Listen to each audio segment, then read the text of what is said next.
How to make $1 million a year in wholesaling real estate. How to get rich by wholesaling houses.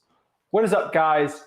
Zach Ginn here, and in this video, I want to give you the honest truth about what it takes to make $1 million in wholesaling real estate, what it honestly takes to become rich in this business, and ultimately the step-by-step tutorial on actually how to scale up your business. And I know if you're watching this right now, like, Zach, I'm not looking to make $1 million. I'm looking to make $10,000. I'm looking to make $15,000. I'm looking to make $100,000. I can't even think of $1 million right now. Guys, in this video, I'm going to show you everything you really need to know, basically to go from $0, no money at all, to over $1 million a year in your wholesaling real estate operations. That is the point today. That is what we're getting ready to go, and that is what I'm here to share. Before we get into it, do me a big favor. Make sure you hit that like button, smash that subscribe button, and we're going to break it all down today. Make sure, guys, that the audio is working. So we are live here, and really that's what we're going to do. It's where we're going to break it all down today. Make sure, guys, audio is working. So I got a little mic here, so hopefully things sound a little better. But guys, that's what I'm here to basically share with you. Most real estate gurus, shmuru coaches, scaling experts type thing, you probably got an ad before this video about it. They're all going to charge you $5,000, $6,000, $7,000, $8,000, $9,000, $10,000 to teach you how to scale up an operation, and half of them haven't even scaled going up. The reason why they do that is because then they think, well, if you're making $300,000 a year and want to scale to $1 million, you can give me 20, 30K because you got the money, right? And the honest truth is you need to use that money for your own business, people, delegation, things like that, not for a stupid little guru. Because if that guru has made, millions of dollars scaling up their operations, they don't need to ask for your money. The reason why I'm making this video right now, maybe you're making like $250,000 a year, want to get to $1 million. Let me be honest with you. Like, I make enough money. Okay. I don't need your money. I'm not being greedy here. Okay. Like, I don't need your money right now to teach you the business. I just want to help you out because this business has taught me and given me more than I honestly could ever imagine. So that is the point. That is what we're here to basically share today, how to make $1 million in wholesaling real estate operations. And I think one thing y'all got to understand first is we're at my place. So this is my home studio. So, like the regular studio, it's just me in here. Rick's probably watching football or something. This is my personal channel. So it's just me here teaching you exactly what you guys need to know. So that's what we're doing. That's where we're getting ready to go. So let's kind of break this down. Let's share exactly everything you need to know, guys, and get it, guys. And if you want to talk to me one-on-one, I'll put the StreamYard link in right now so you guys know exactly how to hop in, talk to me, and let's break it all down. So let's kind of break down the first thing, okay? And I want people to understand this, and I don't want to get too guru-shmuru on you because I feel like you kind of talk sometimes. People can talk, and they get a little too guru-esque. And it drives me a little crazy when people do that. So I don't want to get like too crazy guru on you. But I want you guys to understand about making $1 million in wholesaling. Like, that is the point today, going from $0 to $1 million. And I know I've said it a lot of times, but the honest truth is you can use any of these principles to make your first deal, your second, third, fourth, fifth deal, right? Like, I just want people to understand that it's good to know this knowledge. And what I'm going to basically bring to you is how to basically make 100K, but like at a bigger scale. And that's the point. So one thing I want everyone to understand, and I do say this starting out, $1 million is just a score. And I just hope you guys understand that. Like, it's just kind of a base. It's kind of a model to be going after. It's not like the cure-all, right? Becoming a millionaire in wholesaling real estate doesn't make you a better person. It doesn't make you a better human being. It doesn't make you worth more or have a better value. The only thing it's going to do is increase your net worth. Just a score in life, right? Because the more money I make, it doesn't make me a better person, right? I can make more money and give more charity. It doesn't make me a better person. Like, if I made less money, I give the same percentage to charity. Like, it's all relative to a point.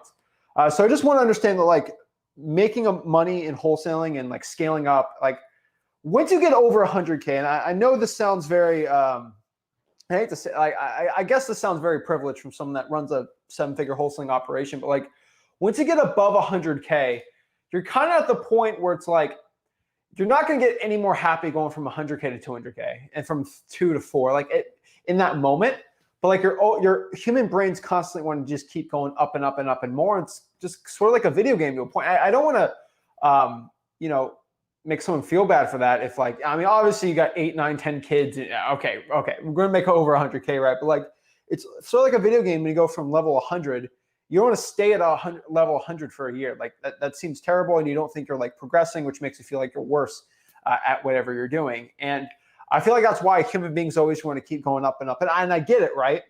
But it takes a lot of maturity to understand. It's like you get to a certain amount of money, it's like you don't need that anymore. And you're just kind of doing it like a game. And why do I keep scaling up my wholesaling operations?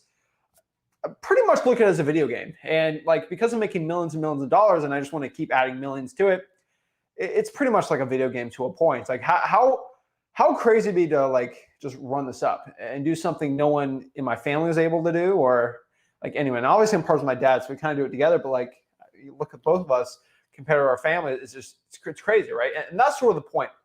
I just want you guys to understand, like, the money's not going to be your worth here, but it works. So what am I teaching you guys today? I think this is something that's very, very useful. I think this is something that a lot of people really overcomplicate.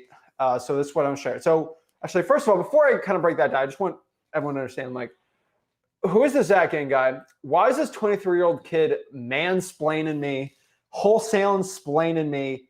Why is he Zach-splaining me how to make $1 million? What does this 23-year-old kid know? Like, well, why is this kid coming out here? How does he have the audacity to tell me what to do?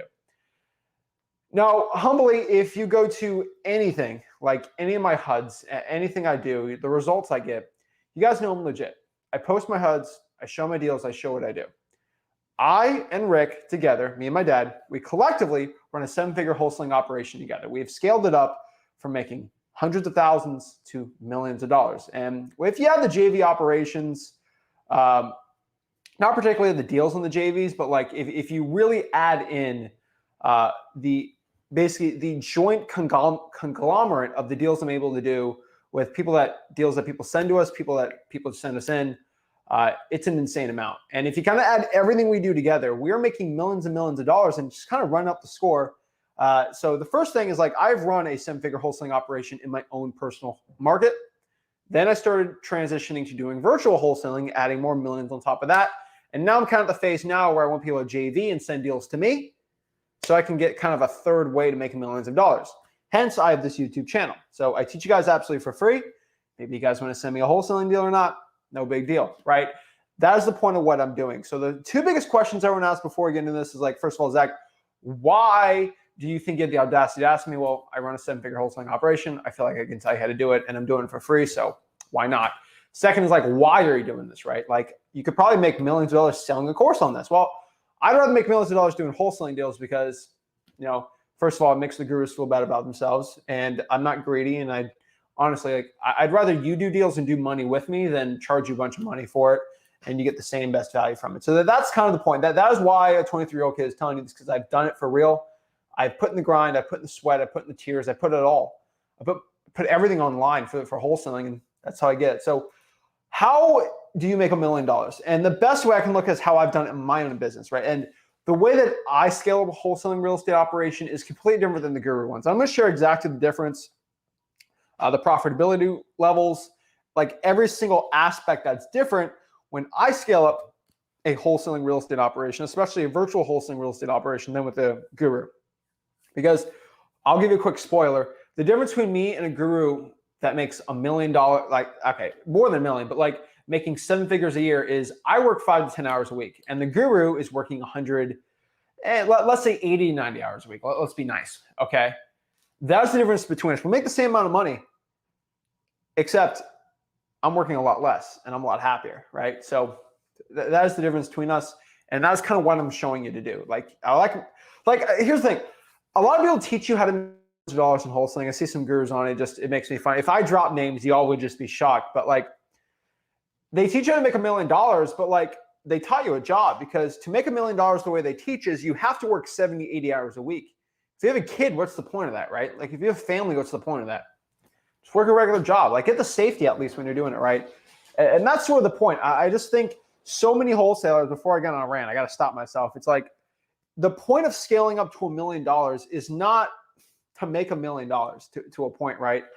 It's to make $1 million, which is the most, like, there's two reasons why to scale up, right? Number one's money. Number two is time. If you're scaling up just to make more money, that sucks, because you're losing that time, and you can't really put a price on time. And that's what I'm trying to teach you guys today, is because if I teach you how to scale it to $1 million and you're working 10 hours a week versus scaling up to $1 million and working 70 hours a week, you're pretty much making $7 million doing the 10 hours a week because, and most importantly, you get 60 extra hours a week of free time for you and your family. That is the point. That's why I teach you. That is why I'm different. No guru will ever teach you how to do that because no guru doesn't work 10 hours a week in just wholesaling real estate operations because they're broke gurus. They don't know what to do. And most importantly, like they keep grinding. They honestly just don't care about the families or they care about people to a point. And I think that's a really important part. I care about my family. I care about my friends. I care about having a balanced lifestyle. And that's kind of what I teach, right? And I'm not the average person. Like, guys, I'll tell you straight up, if I wanted to work 70, 80, 90, 100 hours a week, I would probably be in the tens of millions of dollars every single year in profits. I wouldn't run a YouTube channel. I would literally just be wholesaling and scaling up and working my butt off. I would have no personal life. Like I have pretty much no friends probably, a terrible family life and all this stuff, but I'd make $10 million. I don't value that. I don't think that's cool. And I'm on my way there. I'm 23. And so I'm on my way there, but I'd rather do it to a point where I don't have to work as hard and I can kind of have people leveraging it for me. So that's what I do. That's what I'm going to teach. I just want everyone to understand this. And I'll tell you this straight up. And this is the last little rant I'm going to get to, and then we're going to talk about this. If you are not able to sit down for an hour or two and watch this video, like just of me explaining it as in excruciating detail as possible, what it takes to scale up an operation. If you can't take 2 hours to do this, you will fail in scaling an operation because scaling a wholesaling real estate operation comes down straight up to patience to a point. Patience with people. If you cannot train your employee for 2-3 hours teaching someone how to cold call, if you don't have the patience for that, you're going to fail, right? Like if you don't spend 2 hours watching this video for free on how to scale up your operation, you're doomed for failure because my acquisitions people sink hundreds of hours into just teaching them how to do acquisitions the right way. And it sucks, but the truth, it's the only way around it for me to do it the way I do it. So just want to understand that. So how to make $1 million, really the phases and the things I teach here, it's basically how to make $100,000 per year. Think about what it takes to make $100,000 per year in wholesaling real estate and just 10x that. And I know it's like, what does that mean, right? So what I mean by that is how to make $100,000 a year and then multiply that by 10 times that amount. So I want to make $100,000 per year, multiply that by 10, and you will get $1 million. That is what I'm trying to teach you guys because you just got to do 10 times the effort of making $100,000. And this can sort of come into a lot of different ways, right? Because if I'm working 60, you might be saying, like, Zach, I'm working 60 hours a week making 100K. How I can't work 600 hours a week. That's the point, right? Like you have to use delegation. You have to use leverage. You have to get people to do it for you, or you can kind of do it all yourself by changing some parts of your business that I think so many people are missing out. So one really like easy way, and this is kind of something I've always told people, but I get people coming to me all the time like, Zach, how do I go from making 25K a year in wholesaling to making 100K a year in wholesaling? And people want me to say like, do 4 times more deals, grind, right? And that's not how you do it. And that's the guru way. That's the broke way. That's the way that's like sexy, make a little TikTok on it, make it look all cool, right? That's not a true way an actual a successful wholesaling real estate person will tell you. You can look at it from different perspectives. I look at it from my perspective. Why don't you get 2 more deals, not 4 times more deals, and just double your profits? So if you're doing let's say you're doing one $25,000 deal. So a guru would probably tell you to do 4 $25,000 deals, which is fine. Depends on your market, obviously. That might be pushing it to like, if you're in Detroit, 25K, whoa, like it's insane. But like in my market, that's kind of the lower end. Why don't you just do 2 $50,000 deals? Because doing 4 deals is twice the effort of doing 2 deals because a deal is a lot of effort. And it really comes down to focusing on people, systems, things like that, lists, the right scripts, everything like that. And I think that's really important, right? Because like I had somebody hop on me, I did a one-on-one this week, and they're like, you know what, Zach, I did 7,000 cold calls and it didn't work. And I was like, all right. Like I think a lot of people want to say, oh, you should quit this business, right? And I was like, well, let's see what the script, let's see the list, let's see the systems. And actually the list was fine. It was the script and the confidence which was the main issue. Like there's always a reason for it. And that's why I'm here to help. So guys, you're not alone on this journey of making 100K a month. I'm here to one-on-one calls. I'm here to help you out. So you got to ask yourself this, and every single person, even if you have 0 deals right now, you have to ask yourself this question, okay? You have to ask yourself this, and this is super important. What phase of wholesaling real estate are you in? Ask yourself that question, boys and gals, men and women too. What phase of wholesaling are you in currently right now? I want you guys to think about that for a second. What phase of wholesaling are you in? Because maybe this isn't even the right video for you. And if this is not the right video, that's fine. Even if you're trying to make 100K, this video will serve you.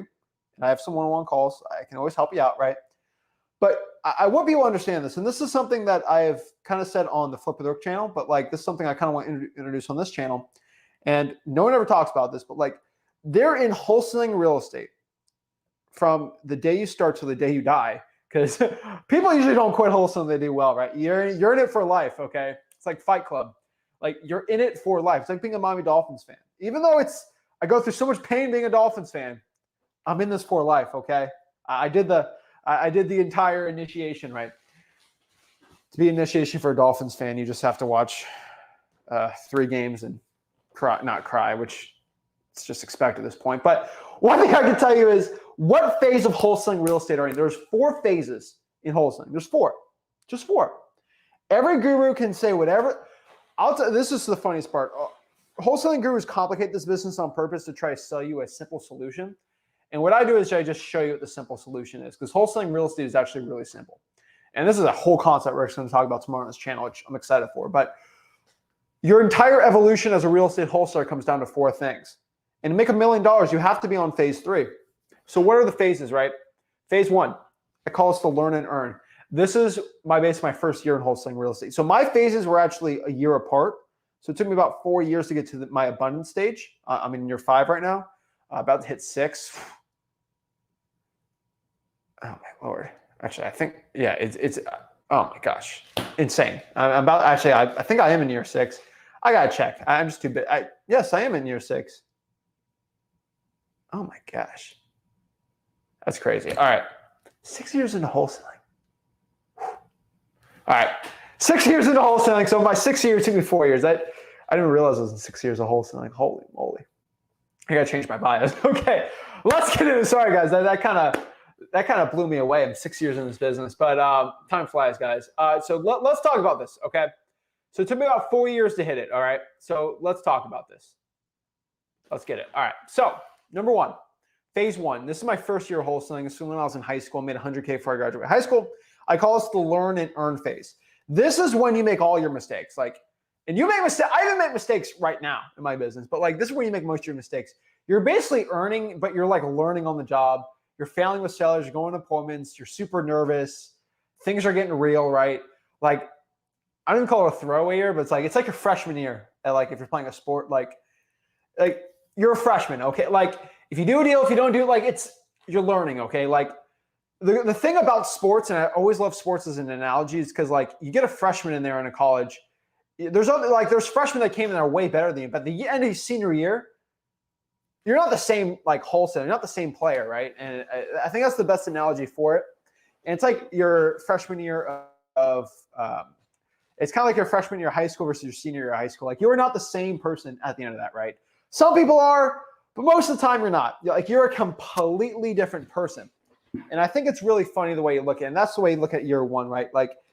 I made 100K, not a lot of people do, but that's what I did. I caught my learn and earn. I made a lot of mistakes, right? And for a lot of people, 100K a year, you can be a learn and earn for 3 or 4 years, right? Everyone's on their different path, okay? Everybody's on their different path in life. That's when you see somebody and they're having a bad day and they might be mean, don't be mean back. You never know what somebody's going through. So you should always treat people with the utmost respect and kindness, unless they're a guru. But just even gurus deserve respect. I'll tell you that. But from 0 to basically 100K, everyone's on their own journey in life, right? So there's no problem with it. It's just phase, right? So phase 1 is basically a learn and earn 100K a year. Number 2, I call this my grind phase. This was that's 100K a year to 250 a year to 300K. I'll be honest with you. Phase 1 was, I was working 10, 15 hours a week on learn and earn. I was putting up banner signs, high school. I was having a blast, right?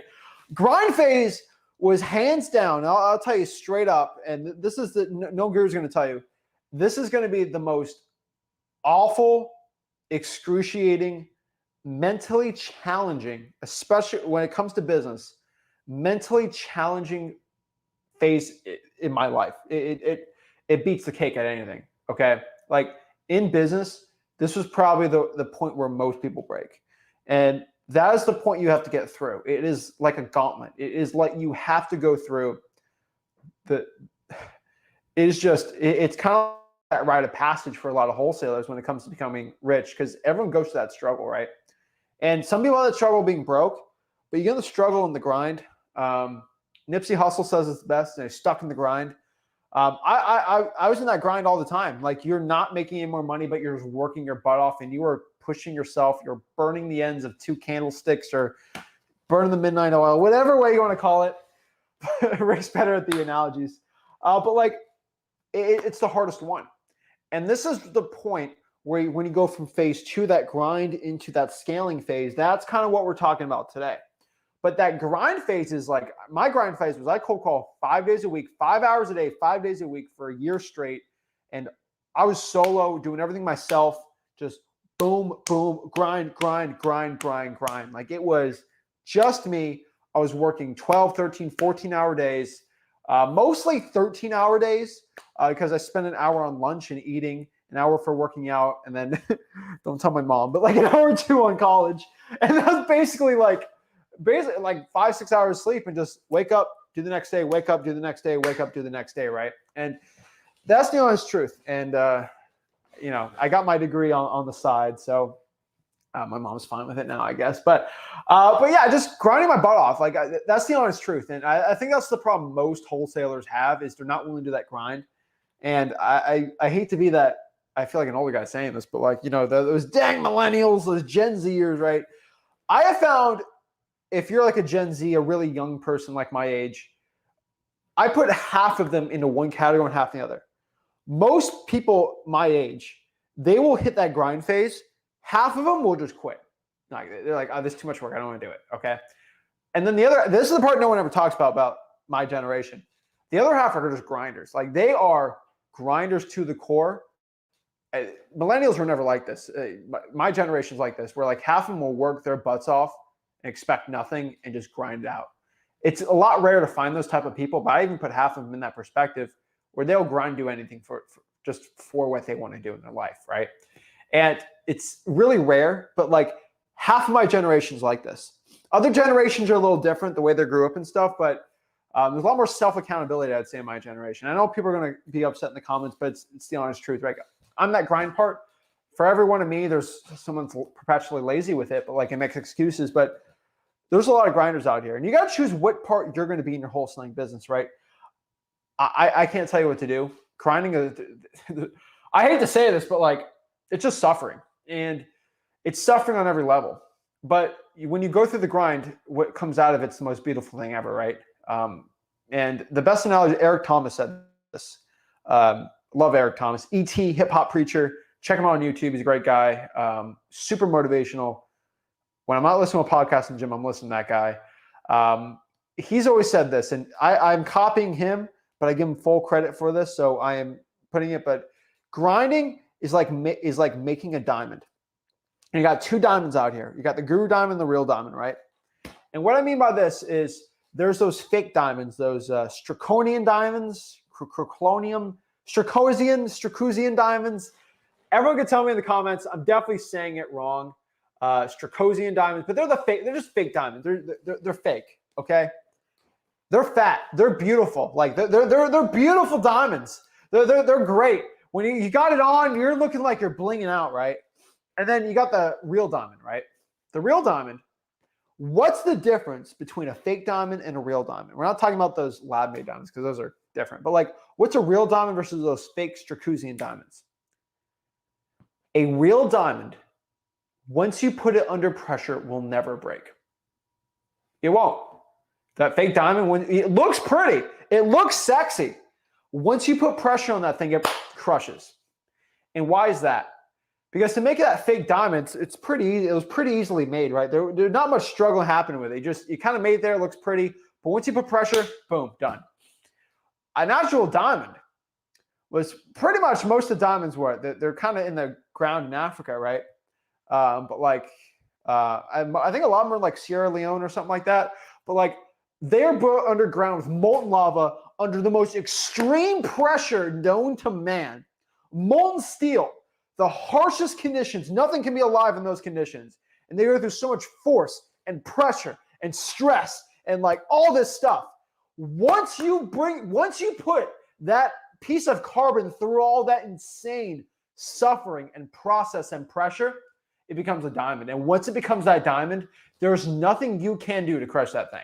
There's probably some man-made things that can crush it, but like you have to be a diamond in wholesaling. You have to be the point where nothing will crush because you've been through so much. We're like, you're gonna do that? You said no to that offer? Okay, I've been through so much worse, right? That is the point of phase 2. It's all about that Cuban zirconia. Yeah, that's what I mean. And then phase 3, once you get to that point where you're grinding, most people do cold calling on this. There's other aspects. You're going to appointments, you're closing deals, you're actually getting some traction. Now we're on phase 3. This is where we're at. We are on the scale phase. This is where we make $1 million plus a year in wholesaling real estate. This is where we're at. And what's the only difference between going from that grind to that scale? That's what we're talking about today. And then from there, once you're scaling up even more, you go in the abundance. This is where I'm at. I'm in abundance, where it's, I honestly will tell you, once I made 100K, I don't think I was relatively happier because once money's not an issue, I remember making 100K where I knew like I didn't have to struggle for money if I worked hard. That was cool. I didn't have a job. But once I hit, I was the same level of happiness pretty much until I hit abundance, where like money was never an issue and my family's taken care of forever. That's pretty much like, there's not like I could make another $50 million. Like it's not going to make me a happier person, like more or less. Yeah, I can do more with it, but like at the point, it's a video game for me. And I'm just trying to be abundance and trying to help people out. Like that's the point of where I'm at now. So let's get you to that point from grind to scale. So if you're at learn and earn, keep going, keep learning, go to freewholesaling.com. It's all in there. But phase 2 is grinding, right? So when you're going from grinding to scale, let's kind of talk about this. Grinding is really you're doing everything yourself. And that's what we're talking about today. That's how we're going to really break it all down. And yeah, let's kind of break this all down the right way for success. So there's 2 ways to make $1 million in wholesaling real estate. There's the Guru way, the Zach way, right? So the easy way, you're going to work about 10 hours a week, make $1 million. This is very misleading. And I'll tell you the point of why I made it misleading on purpose. You will work 10 hours a week, but you're going to have to put in 100-hour weeks to get to 10 hours a week. And it's the concept of delayed gratification, which means you have to put all this suffering in the beginning, and at the end, you're Gucci, you're good.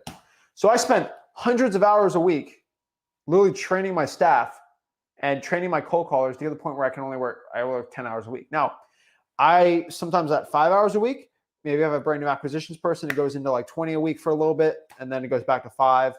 I'm at like 10, 15 right now because I am training an acquisitions person currently. So I'm kind of at the 15.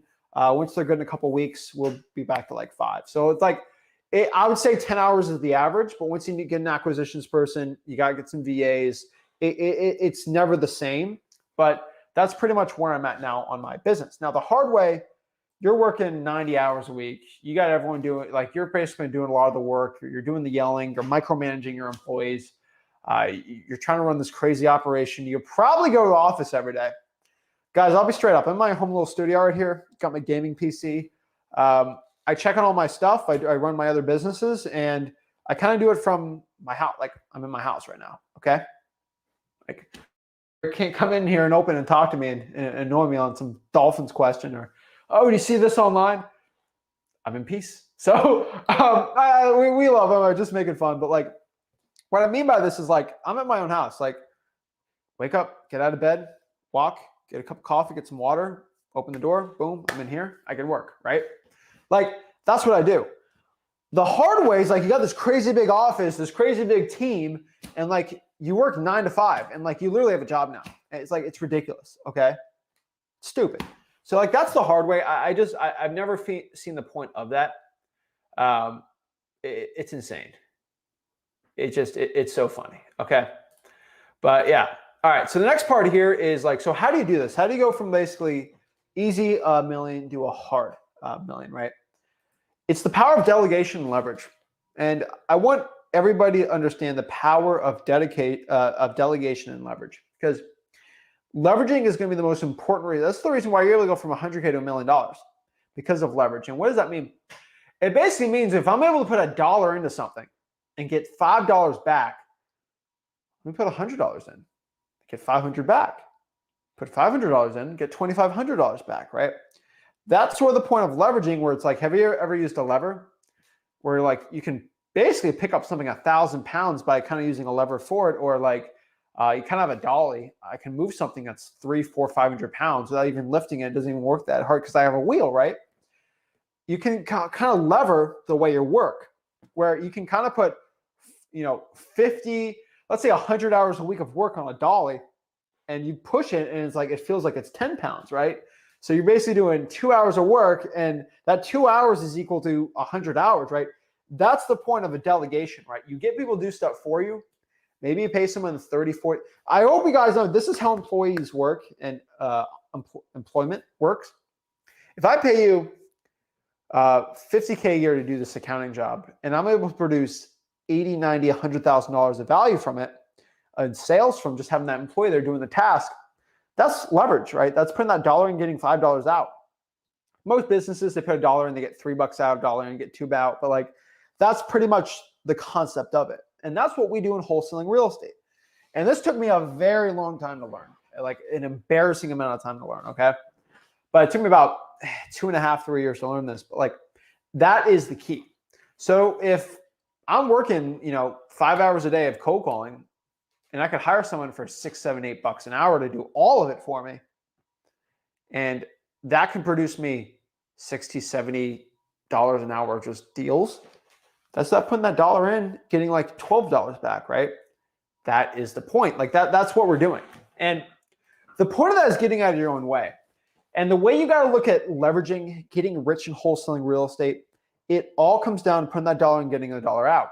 So yes, a poor mindset would be, no, I got to put $1 in? No, that's stupid. How about I put no dollars in and I get that $70 back? The issue is you are spending your two resources, right? And this is like playing Clash of Clans. And if you never play Clash of Clans, I'm sorry, but like you had the gold and you had the elixir, right? And maybe you spent all of your elixir and now you got all this gold, but like it's like, well, I got no elixir left, right? And like, so I can't get more gold. The point of this is you could spend all your time and make the most money, but there comes to a point there's just not enough time left. And if you can't use that time anymore, then the extra time can't give you any more money. So you have to use some of that money with the time, multiply it, and get even better results. It's a multiplier because you can't do it all yourself. You will make Jeff Bezos makes more money by hiring warehouse staff than him being in the warehouse all day.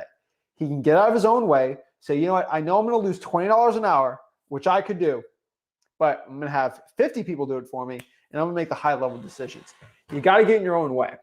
It took me a very long time, and I hate to say this. I hate to say this so much. It drives me crazy, but you have to get out of your own way.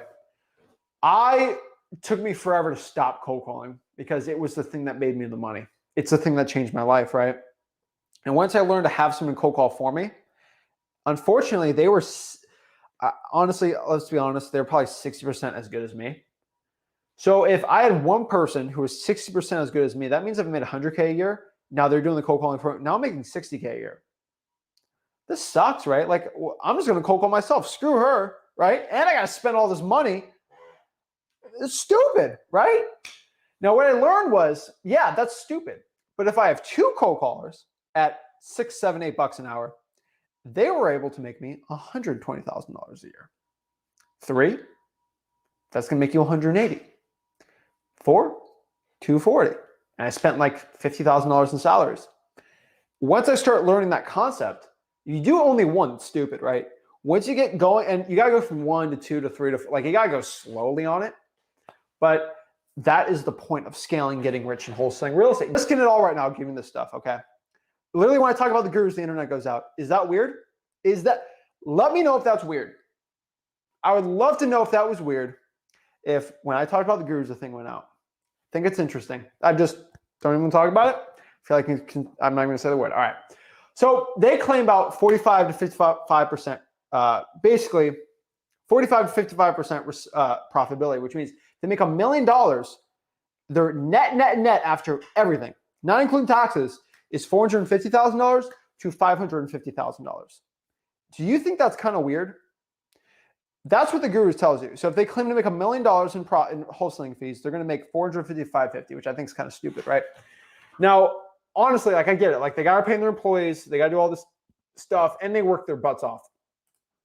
The way I teach, if you want to make $1 million, you can pretty much be at 65 to 80% profitability.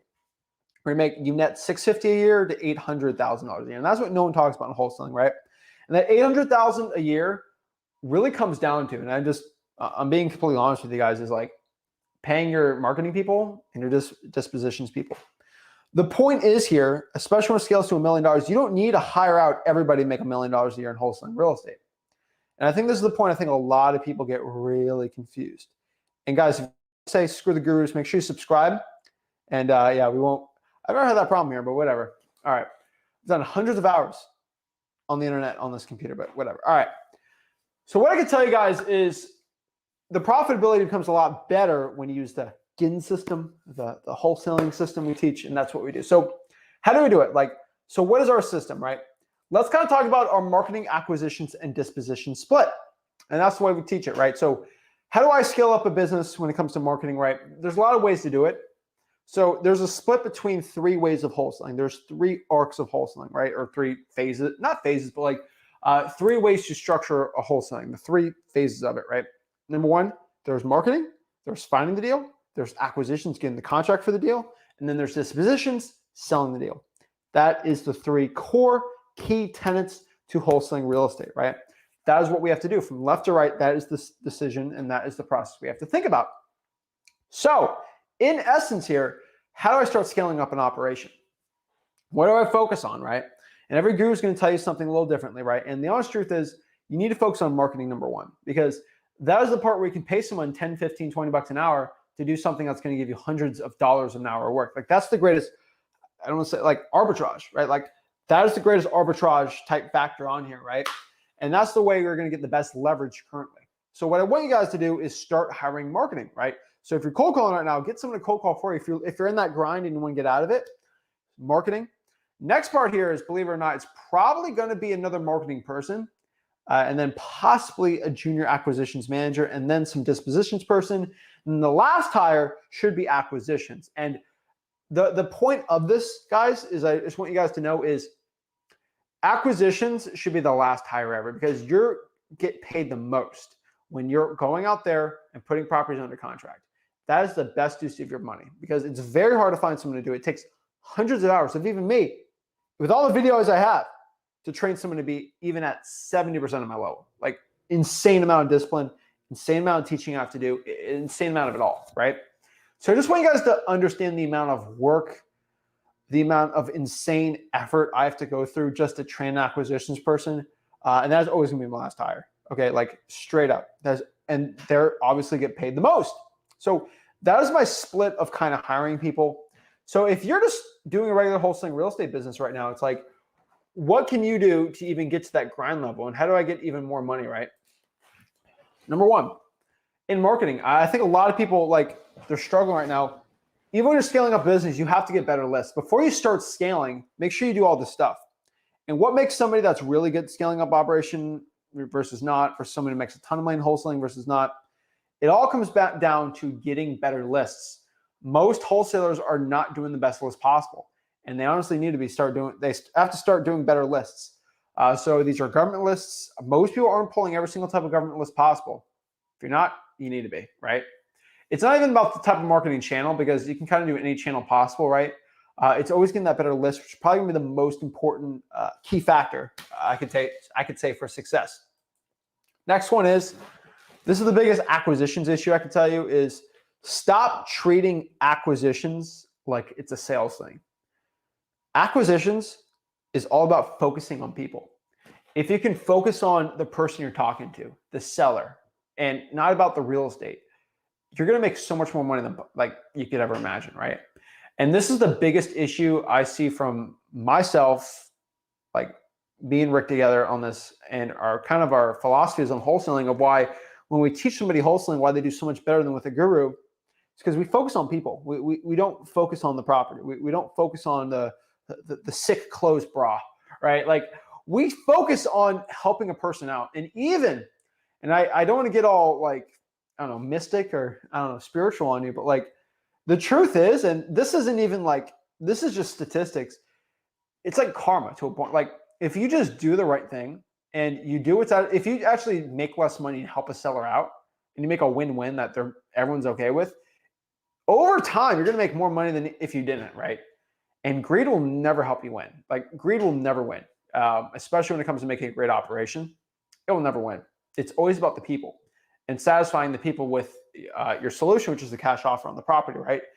And that's sort of when I want to talk. Like that's why I'm so into YouTube and teaching people, is because like without me and Rick, no one would ever talk about this. And wholesaling real estate would be a lot more slimier. And this without us, it'd be terrible, right? And so that's why we kind of had to go to the shadows and kind of teach you wholesaling, because these gurus are just so bad. They're all just dog water, you know. They're all poop. And unfortunately, there's just so much terrible information they're giving. I had to get rid of the garbage in this, right? And that's why I give you this information. But like, focus on the people, focus on helping the people in their problems. It'll help you out so much. Like, I try to focus on helping you guys. Like that's how I make my videos. Like, how can I help the people out? Not how much I can make money or views I can get on videos, like helping the people. And honestly, maybe this video is only for 2 or 3 people, but like, that's the point, right? So it's hard. You got to get out of your own way. And when it comes to hiring people, that's going to be the hardest part I did. And that's the part you guys got to understand. Dispositions is a big one too. This is all about quality over quantity. And I get so many people like, Zach, I have 5,000 cash buyers in my life. I don't care how many stinking cash buyers you got. Do you got 5 cash buyers ready to buy a property at a moment's notice? If you don't, then you have 0 cash buyers, okay? This business, especially in the market shift you're having right now, like cash buyers are way more important, which means you need to be focusing on the people. Like, guys, what I say like just 5 minutes ago, focus on the people. Cash buyers are people. They are not like businesses. And like, what is a business? It's a collection of people to a point, right? Like a business is theoretically a person if you really look at the law in the United States of America. So like it's all people, right? And I think that's something you guys got to focus on. Like you can create that connection with the cash buyer and make it an actual relationship with a person. You're going to make more money than ever with a motivated seller. If you look at them as a person and not a contract and a deal you can make money off of, it changed. Like obviously you're there to make money, but like focusing on the person and their solution and what you can do, that's going to make you more money than anything. And I stress this so much, and I hope I get this point across to somebody out here, but like that is the point. Focus on people. If you do not focus on people, you'll not be successful. So please focus on the people, guys and gals. It's really important. And this is the last part I talk about. I talk about this forever, but like, guys, wholesaling real estate, this is why I love it so much. This is why it's different than any type of side hustle and business out here. This isn't Forex. This isn't crypto. This isn't, your grandma's whatever little coin project. They have a picture of a gorilla, and they put a gator on top of it. Now it's got bunny ears. I could care less. Like it's not that, okay? Those little side hustle businesses, whatever you want to call it, it's an X's and O type business, right? Like it's buy, sell, buy, sell. We are emotionally detached from this business. Drop shipping. We are emotionally attached. Amazon FBA, storage. We are emotionally detached from this, and we don't care about the emotions or the people involved with what we're doing. That is not good. And that is what I don't do. Real estate wholesaling, on the other hand, has all of the emotions associated with it. It has all of the people things with it, right? Like, and that is the people look at it as an issue, right? And it's actually one of the biggest benefits that real estate has all this emotion and issues and drama and really the need of you to help people out. The reason is because you have all this crazy, insane issues with people and solutions with it. You're able, like just me, a 17-year-old kid, can find somebody with that issue, deal with the emotional issues with it, And as a 17-year-old, I was able to find and build a connection with a cash buyer, sell that wholesaling deal, and make $25,000 with no money at all. Because you have all this emotional, it's because you have all this emotional baggage on these deals, you're able to make money on these deals without any money at all. Where if there's just no emotions associated with it, you have to put $5,000, $10,000, $15,000 to be doing this, right? And it's so funny the way wholesalers look at other businesses and they want to get into it. Like, it's just so funny, but that's not the truth. You got to focus on the people. And once you start focusing on the people, I promise you guys and gals, your life will change. And your wholesaling life will change. The money you make change. And if you're going to make millions of dollars in wholesaling and you're not following this advice, start making some money and then you're going to start changing, then things change, right? Like, it's all about helping the seller with their issue. And that's the point. So guys, that's my little rant. That's my little spiel on this. That's just me ranting forever how to make $1 million in wholesaling real estate. I hope 3 or 4 people listen to me there and maybe they got some value from it. But like, that is how you do it. I don't care what ifs, ands, or buts you say about it. I can bait you all day. That is how you do it. And without further ado, let me answer some questions you guys have on that. Let me see what kind of questions you have on this. I'd love to know. But yeah, let's kind of get into some questions. The gurus tried stopping us, but these gurus are terrible, right? But yeah. So let's break this down. So yeah, I get a check every year at 600K. The issue is if you want to make 600K a year or $1 million a year, you stop caring about the money and the materialistic things, and you just don't want to buy a truck. Like, I was like, oh, if I make $1 million, I'll buy a Lamborghini. I don't want to buy, like, I don't care about the materialistic things, and that changes a lot. But yeah, so yeah, love the way the background. Yeah, I like the background too. This is at my house, so we have the studio too, which is kind of cool. I'll ask one more question. We'll get into some questions. What's the video game poster on the far back right? This is a Ghost Rider. I think there's a werewolf on this. This was a Marvel Edge comic. We got I like putting some old comic books I got. This was a cool little Ghost Rider Wolverine collab. I got some cool ones. I was hoping with She-Hulk that came out that we'd get Wolverine or something cool, but I got Scar on there. But I think I actually have I think I have Scar on one of these things. But yeah, I got a lot of cool comics there. But yeah, I like getting a little cool one on there. But yeah, that's what that is. I got some cool interests at my place where I'm at. But yeah, that is kind of what it is. So let's answer some questions, guys. We have some one-on-one calls. Let me go get my the StreamYard link on here, and we'll get back on it. So yeah, you want to talk to me one-on-one, I'll teach you anything you absolutely need to know about wholesaling real estate, absolutely for free. And let's check this. I think we hit it. I haven't even checked my YouTube in a while, but on my channel, oh, let's go. We just hit 20,000 subscribers on my YouTube channel. Holy moly. So look at this, 20,000 subscribers. Let's go. Thank you guys so much. Guys, that means the world to me. Thank you so much. We just hit 20,000. Holy moly. 20,000 people care what I have to say. It's kind of concerning. People are going to be, my friends are going to be very upset about that. That is not good, but that's really cool. So yeah, love it. Celebration. I love it, guys. Thank you so much. Making the guru sad. Love it. So love to see that stuff. So let's answer some questions. We just want to say thank you to everybody for subscribing. Thank you everyone for liking the videos and commenting, and appreciate it. So Elmer's got this question, what is the best strategy to start wholesaling when you're working very long hours, you got a W-2 job, you got all this stuff, right? Like, I completely get it. The best strategy starting out right now, I would say if you're working long hours, I'd probably say SMS text blasting. And I don't want to like put myself in a box or something like that, but I would say SMS text blasting is probably gonna be the best thing. Honestly, I'm just trying to think of like all the other little side marketing things. I would probably say SMS text blasting, and then if you do reverse drawing for dollars on top of that, that's probably gonna, like, those two things are probably going to be that's probably gonna be the best one. So yeah, that's gonna be the best way to do it. Let's see here. Yeah, quick thing. Yeah, we got I love the American flag background. So that's what we got today. We got, this is a vintage Shaq bobblehead. Just so everyone knows, we got Shaq as the Heat won the championship. In-N-Out Burger, because I can never go to In-N-Out Burger because I'm in Florida. Got a gator head, mushroom, and we got an old vintage Marlins thing. We got a little knickknacks and stuff around it too. So pretty cool. All right, so we're gonna ask here, can you give me a brief description on what reverse drawing for dollars is? So reverse drawing for dollars, again, guys, at freewholesaling.com, which I got to put on the bottom for you guys. Forgot about that.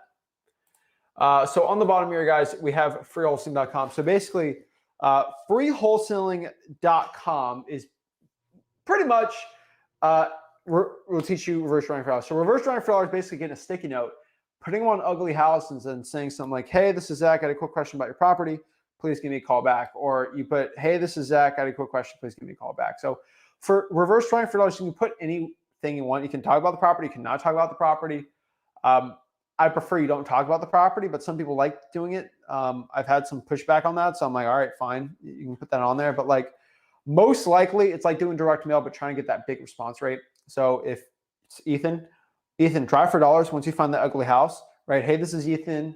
I have a quick question. Please give me a call back. Promise you, you'll get that call back. You'll get to like 40 to 50% of those people calling and boom, you'll be good to go. That is kind of the point. I think so many wholesalers don't do that strategy and they need to start doing it. I promise you guys, it will help you so much in your wholesaling business. So many people don't do it and it drives me crazy. Please start reverse drawing for dollars. If you want to learn exactly how to do it, just go to freewholesaling.com. Let's see.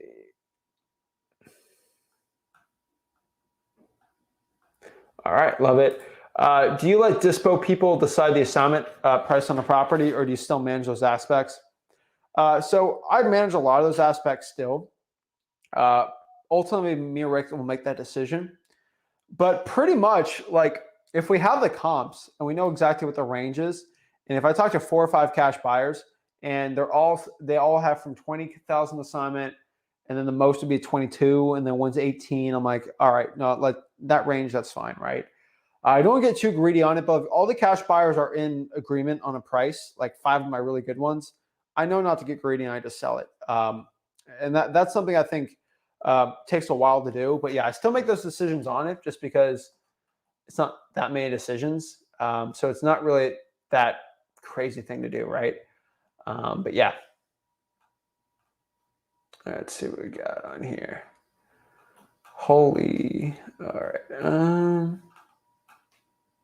Yeah, Esmeralda's got that right. Focus on the people, connect with the seller, find the seller problems, and be their solution. Mark's got, how do you hire VAs? That's a great question. So I would go to freewholesaling.com to learn exactly how to hire VAs, but there's Upwork. I mean, you can use Indeed, but I prefer Upwork over a lot of these other little services.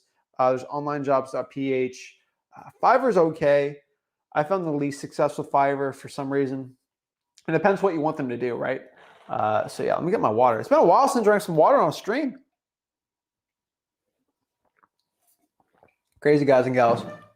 But yeah, the gurus can't stop Zach. I love it. Love to see that. Free my boy Zach. The gurus can try to get me, but you know for a fact that they ain't gonna get me. Okay, these gurus be sad. All right.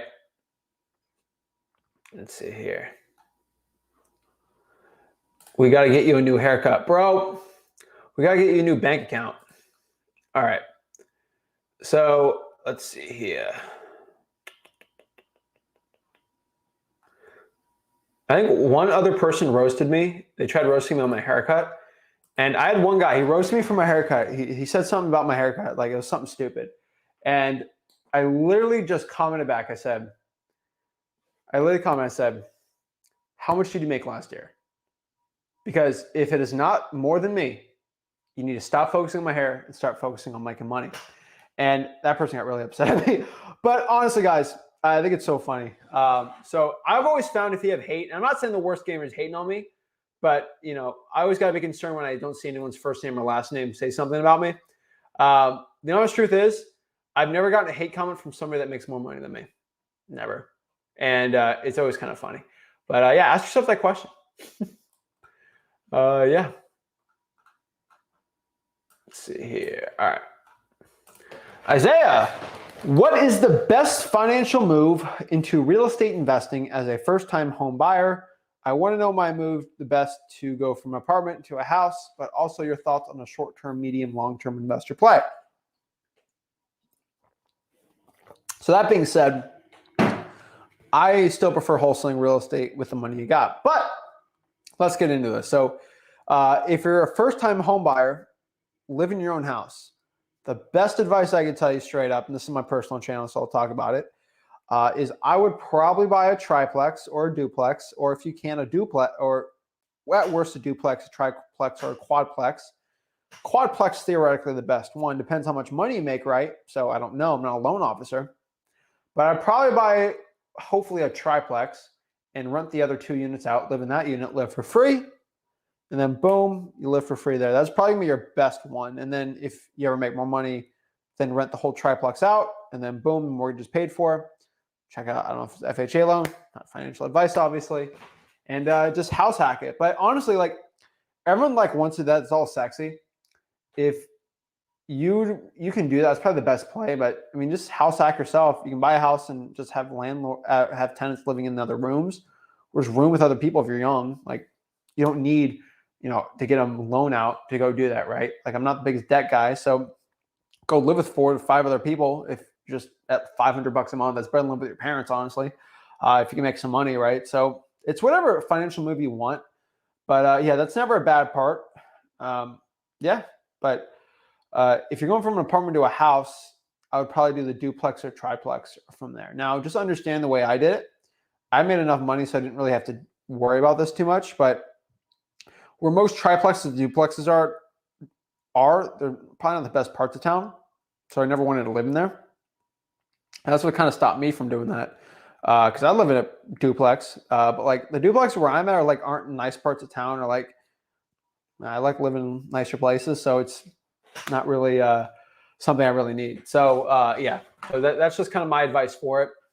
Now, if you're a short-term investor, wholesaling is going to be the best return.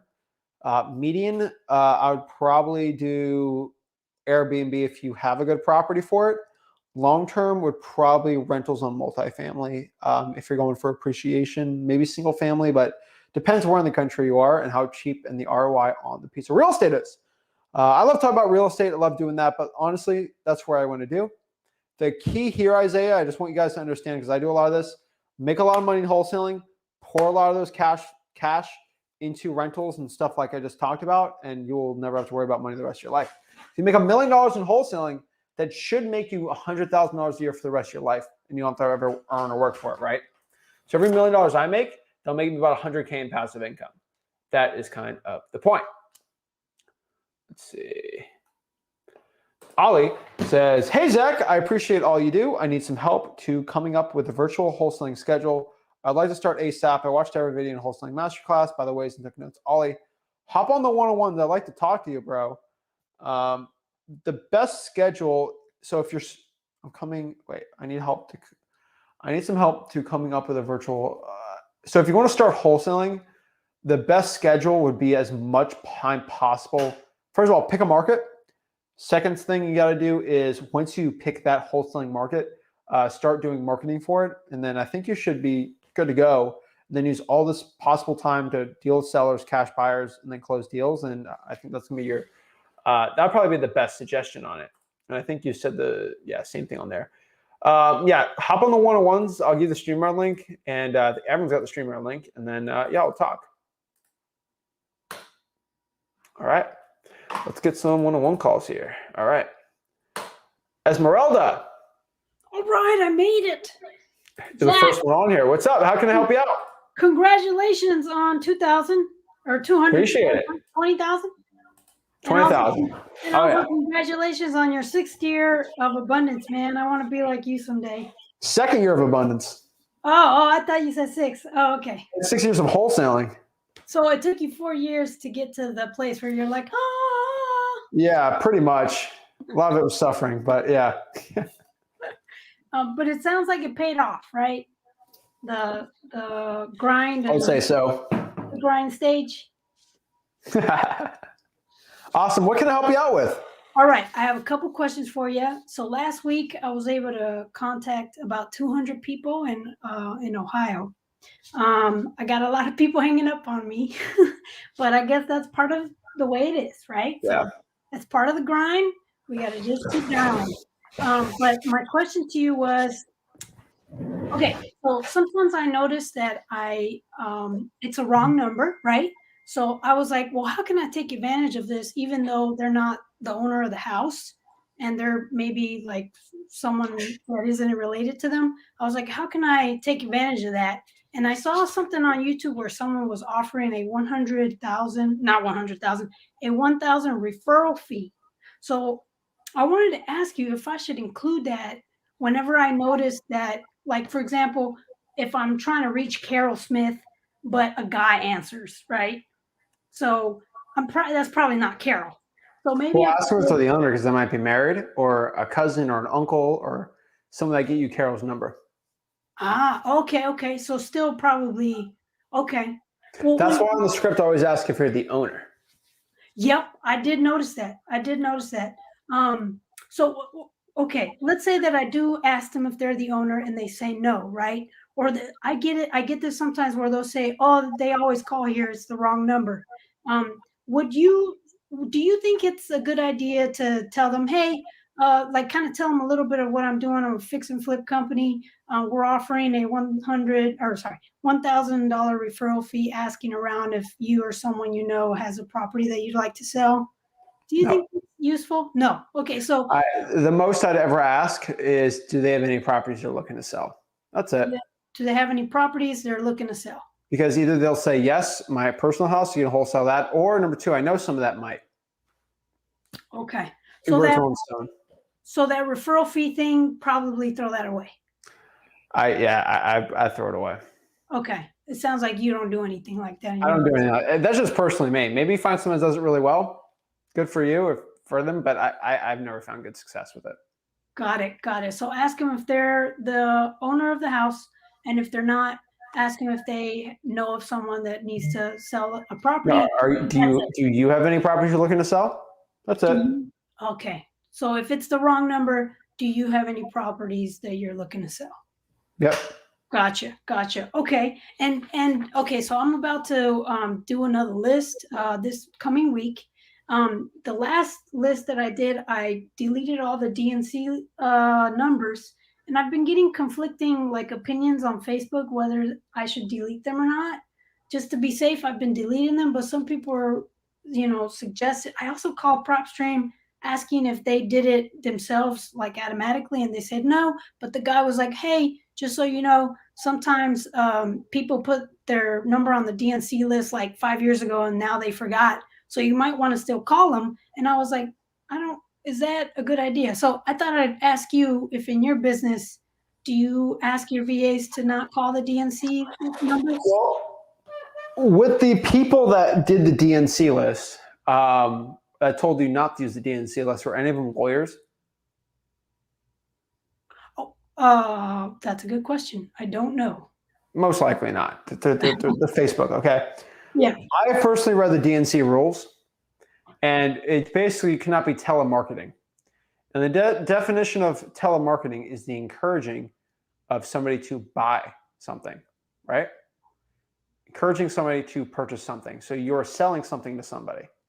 Yeah. More or less, if you are offering to buy somebody's house, you're not encouraging them to buy real estate, right? They're not. And so pretty much every way I've talked to lawyers for my own business is the DNC list thing doesn't apply because they theoretically, you're not in the engagement of, you're not selling something to somebody, right? You're not encouraging them to invest in something or buy it. Okay. So you're pretty much good to go. But other people look at it other ways. But from the way lawyers look at it and the way I have popped up the DNC laws, there's a lot of like loopholes around it and all this stuff. But if you're trying to call somebody to buy their property, it's completely different from me trying to sell you life insurance, right? Yes. Because they're not buying anything from you when you're calling them. Got it. So because I'm not asking them to buy anything, I'm asking if they want to sell their house. It doesn't apply based on what you've. There's ways around. I'm not a lawyer. This is not legal advice. Gotcha. But look it up yourself. Every lawyer I've talked to has basically told me that, and I kind of looked up for myself, and that's what I found. Okay. And I have not found one lawsuit on someone breaking DNC for wholesaling real estate. I literally have no precedent or case law on it. So kind of like somebody getting sued for wholesaling real estate. I have not found it. Gotcha. Cool beans. Thing, right? But yeah, look at it your own way. But that's the honest truth on it. Perfect. All right. Awesome. And I have one last question for you. Of course. So, what I've noticed is that, there'll be like maybe 2 cell phones and maybe like 4 or 5 landlines or whatever. I just want to make sure I've been calling all the numbers that I get, like all the landlines, especially since before I talked to you, I was deleting the DNC lists. So I just wanted to ask you, do you do that as well? Do you have your VAs call every single number that's provided? I do the top 3. You do the top 3. So probably the 2 cell phones and then the whatever. Most likely, yeah. Okay. So if someone has like 6 numbers, you only do the top 3 and then you go to the next one on the list. Correct. Okay. So maybe I'm wasting time calling. That's sort of the point. That's the point that we do it. Say that again, sorry? That's sort of the point. We just don't want to be wasting our time with it. Yep. Okay. Wow. This is good stuff. All right. Yeah, because I've probably been wasting a lot of time. I've been doing that for the past 2 weeks. Okay, cool. All right. I think that let's see. Okay, I think you already answered this, but just to confirm, sometimes I'll say we want to buy older houses in need of repair, but it sounds like from what you're telling me, just ask them if they have a property they want to sell. Don't say anything about whether it's old or needs repair. Nope. Okay. They need to tell you that. Man, this is great. I feel okay. This is going to help me do much better on my cold calls this week. Thank you, Zach, man. You are the best. Congratulations on all your success. And hopefully someday I can be like, I'm like Zach now. Can't wait for it. Thank you so much. All right. Thanks. Have a good night, man. Give it up. Boom. All right. I like seeing that. Love seeing the people get excited. Love it. Awesome, guys. Next here, we got Ethan. Yo, Ethan. Bro, we're going to talk about reverse round for dollars. What's up? Hey, man. There we go. What's up, man? Hey, this is actually my first time ever joining one of your live streams. I didn't realize I was going to be on the show. Well, you are. I give the link. I like whoever wants to hop on this link, hop on. Okay. Well, I mean, I don't have any questions for you. So, I mean, did I answer the reverse trying for dollars question? Yeah, you answered that perfectly. So, I have a question for you. Yeah. Are you going to reverse try for dollars now? I would like to, man. So actually, story on how I found you guys. I actually went to a guru, like one of those 3-day seminars.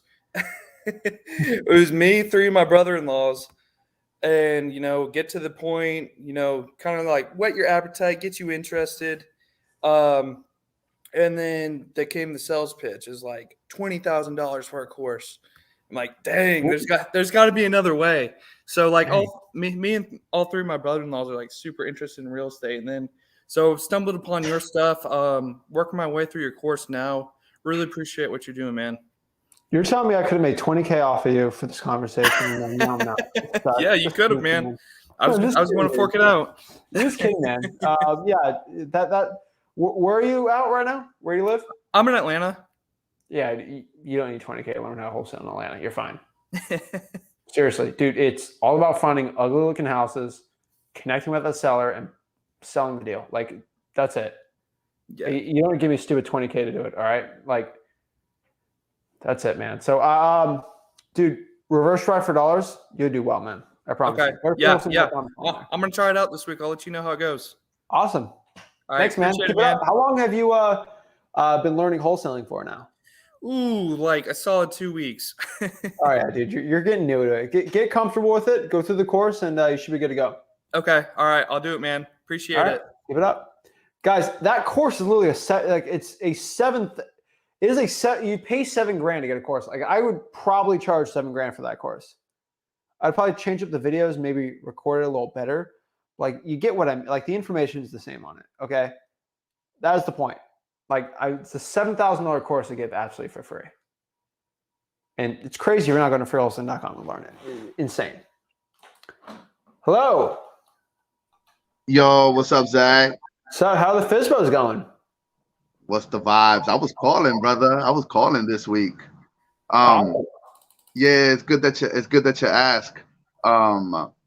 So yo, I called this one dude. He ended up being from around my neighborhood, so it was a small world.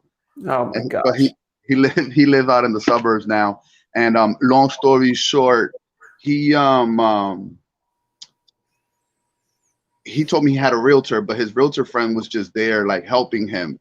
Like they're cool, but he's like, yo, I'm basically gonna hit him off on the side, you know, like I'm gonna pay him just for helping me out, but that's my friend, whatever. So I was like, all right, can I speak to your friend? You know what I'm saying? I just wanted to get his insight on the area.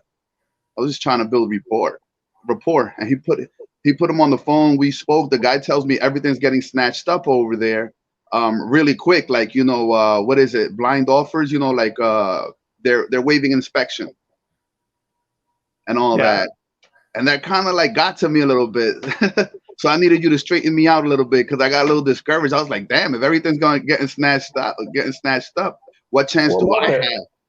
I was like, what chance do I have? But then again, I thought to myself, I said, okay, well, if I call around and I lock something up, then that's my deal. Nobody can go behind me or whatever, as long as I have it locked up, right? What market? Berks County, remember? Okay. Yeah. And so you're getting discouraged because people are getting blind offers in Berks County? No, I didn't get completely discouraged. It was just kind of threw me off a little bit. You know what I mean? I get blind. People do that all the time. That's the MLS. Those aren't ugly looking houses. Right? No, he said people were driving for dollars out there and all that. I said, all right, cool. I'm gonna hire some people out there too and have them driving around for me. You know? How many people are in Berks County? I can't remember off the top of my head, but it was a decent population. It was like over 100 and something. I don't remember exactly. 421,000. Yeah. Okay.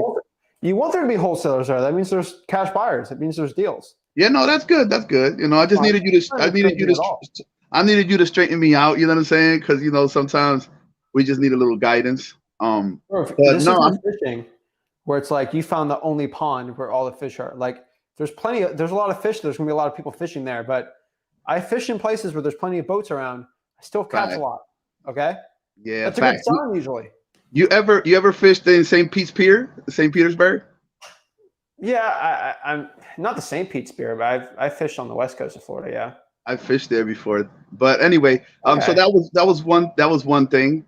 Thanks for answering that. The other thing was that his house was priced at $250.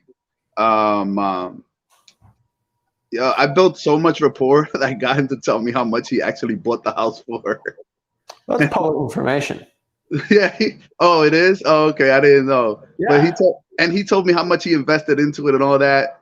Yo, cool dude, man, because he literally is from around my way. But so I got the cap rate at, like, he tells me it's 1,800 because he doesn't want to budge too much. You know what I mean?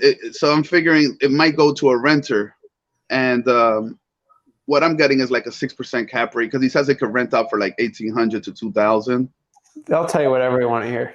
Yeah, I figured that too. Because when Renometer said that on the high end, it's like, I don't know, maybe like 1,500. Yeah. But then again, not for nothing, but people around my way, we don't really BS too much. So he was a straight shooter, and he was like, nah. I told him I could probably rent it out for 1,300. He said, no, that would be like somewhere else. Over here, you could rent this out for 1,800. Yeah. You know?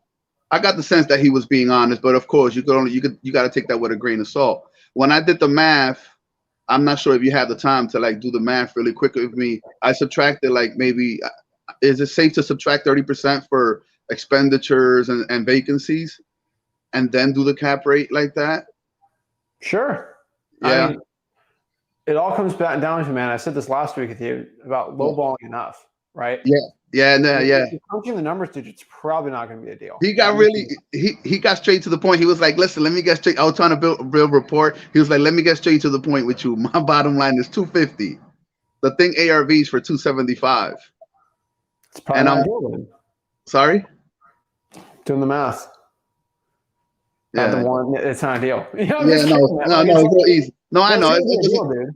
No, it doesn't take a rocket science. What I think, where I think I went wrong was like, I didn't pivot and say, okay, well, I know you're at 250, but let's talk a little bit more about the property. Talk, kind of get them off of that for a little bit, and then come back to price and say, well, I know you're at 250, but my partner Zach, I think he's gonna be more around like 210. And can we meet somewhere in the middle and do like 220? Should I have done that? Maybe pivoted a little bit? Nope. No. I'll tell you straight up what I would have done. Are you on 250 for it? I know this guy, Destino. He's a great realtor. He'll probably sell it for 250 right now. You want me to give his number? You sign a listing agreement right now.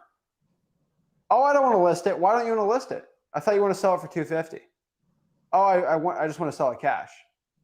Oh, so if you want to sell, but if the realtor, you'll probably get 250. Oh, you don't want that. Okay. Well, I can't do 250 because this is not a real estate transaction, right? You'd be paying closing costs, a 6% commission. If you want 250, that's what you're going to get. And then that's sort of how you get off of the whole listing price or the price that they have in their head, right? Right. That's how I get off. So the other question is, I'm always like this. I got my phone on me, so I'm looking. So I always say this, like, so if it's listed for 250, if a realtor came in, you did this traditional way, would you sell it for 250? 9 times out of 10, they're going to say yes. So, okay. So let's take off 6,000. Let's take off 6%. You pay about $2,500 in closing costs, right? See the math here, and then usually got to haggle. Maybe let's say 2,000. That means pretty much you're going to net 231, 230 at the end of the day. So really, you want to net 230, right? So if you get 250 with the realtor, yes, he's going to say yes. That makes sense. So you're really at 230. Oh, all right. Let me see what I mean, I'm trying to think here if this will work for my partner. 230. Boom. Took him off 20K. Right. Settle for like maybe 220 or the 230. You're saying the 230? Well, my partner's at 200. My partner's at 190. That's what he told me. He's crazy. He's cuckoo. He's crazy. He's from the Bronx. He's nuts. No, he is. If he's from the Bronx or Brooklyn, he's nuts. Insane. Yeah. All right. Well, yeah. Cause just to recap again, no pun intended, but the cap rate, it's like a 6% isn't gonna fly, right? I care less about cap rates. In Berks County, 6% is stupid. But if he's so caught up on the cap rate, let's focus on the price. If he's so focused on the price, let's go off the cap rate. Which one gives him the best advantage? That's what I focus on. Okay. Cool. Right? So you see on some of my deals, I focus on the cap rate because they're so stuck on price. It works. Right? And so sometimes someone's so stuck on the cap rate, I go back to price and it changes. But what you're saying is, like, if I'm understanding correctly, is that if you're going to try to figure out a way to make it work one way or another, right? Because if they're not budging on price, is that what you're saying? If I'm understanding correctly? If they're not budging on price, you got to focus on why they want to sell it. Go back to motivation. And then see if those match up. Because if somebody wants to sell a property for a discount and for you to get a wholesaling deal, they either have to have one or two things, and preferably both. They have to have first of all, they have to have a problem with them, or they have to, or financially, or they have to have a problem with the property. It's best when it's both. But sometimes people have a problem only with them and the property's perfect and we're good to go. I can wholesale that. And I can wholesale a property where someone pretty much has no problems themselves with the house. It's just a piece of junk and they just want to get rid of it. I can wholesale that all day. So you got to focus on what's the real issue. Does the property need work? Why do they want to sell it? Right? That's where you got to focus on. Yeah, he's got a lot of money stuck in there. He's got 160 stuck in there, and I he's care telling me, less. and he's no. What I'm saying is that he needs his cash out. He told me straight up he needs his cash out because he just bought a How 4 much you acre. put into it, how much the thing's worth right now. Sorry. I could care less about how much money he put into it. I care about what the thing's worth right now. And if when real estate goes down a little more, this is gonna be something we talk about. I got a lot of little sayings for it, but Rick's been hammering with them lately. But like, I don't care you spent 50K on the counters. The counters did not add 50K of value. Right. I don't care it's the special one made in the central coast of South America in the jungles, and you paid 50. The thing's worth 10 grand, right? So a lot of people try to justify why you have to overpay the house because they have these features that they care about. It doesn't matter, right? Right. Like I had somebody, I remember a seller said, I have cathedral ceilings. I'm like, I could care less. That doesn't help me get any more rent. And I shut them down, and I got a better price. You really gotta look at it from there. You know, I got really nice backsplash. The backsplash is actually okay, but it doesn't match, so I have to rip that off, right? So you just gotta be careful of sellers trying to justify why they're at a price. And the last part I could tell you is, if this guy said 250, you gotta say, why are you at 250? Give me your reasoning, and see if you can break them off that reasoning. Yeah. Alrighty. Cool. Yeah. Oh yeah. Question: Should I call around like cash buyers and for rentals and see what kind of cap rates they're kind of like get a pulse on that market and see what they're looking for in that area, or is just a general rule? You said six, yeah, because you Worst thing saying that happens, bro, is that you find another cash buyer. right. You're saying six is low, right? I got to aim at the very least like maybe 8 and above. You think is fair? This is stupid. What's the ARV? The ARV on that is about 275. Yeah, you're gonna be at probably 10 to 12. Okay. All right. Fair enough, brother. So I won't hold you longer, but I really appreciate your time. All right, appreciate you. Keep it up. Yeah, thank you. I'm calling, brother. Take care. Keep it up. Boom. Next here we got Hasham. Hey, what's up, man? How you doing? I'm blessed, man. What's up? How can I help you out? All right, so lately I've been doing a lot of driving for dollar, and obviously when you cold call a lot of these leads, like 90% of them they don't pick up. So I had all these properties that I left a voicemail to, all these numbers, and I kept trying different ways of text blasting because before I would use text magic, and it wouldn't really work. And I just been kind of trying different ways, but I couldn't really figure it out. And I was just asking for help, like what website or software to use strictly for text blasting those sellers. I always say ZachData.com. There's a million of them out there though. So I like Batch, which is Zach Data. Other good ones. I've found Lead Sherpa works really. I've done deals on there. I've done deals on Launch Control. I've done deals on. There's other little services I'll kind of use. Pretty much Twilio off of it. But I've focused on those three mostly. Like if you're going to SMS text blast. Okay, I see. Also, what would you do if you ever had a motivated seller and there's like a squatter or someone living in the property that they're not supposed to be, that's not supposed to be there? Like, what would you do? Step one, I'd get excited. Okay. Okay. Step two, there's an issue. So let's provide a solution. The key on this is what state would this be in? I'm in Massachusetts. Okay, that's a little harder actually. Okay. So the squatter probably has more rights in Massachusetts to stay in the house, Yeah. unfortunately. Yeah. You know, my boy Steve in the comments can tell you all about that. But the honest truth here is there's different ways around it. So there's one, you can put under contract with the squatter in it and agree to kick the squatter out. I don't know the Massachusetts laws too much, if anyone knows me in there. But I would probably get under contract and try to kick the squatter out and see the situation. Every situation's massively different. But I would probably just kick them out. I can offer them money to get out of the house, all this stuff. So there's definitely ways around that.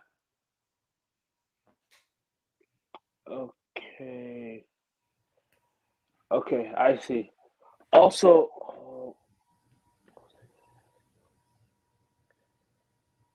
Okay, I see.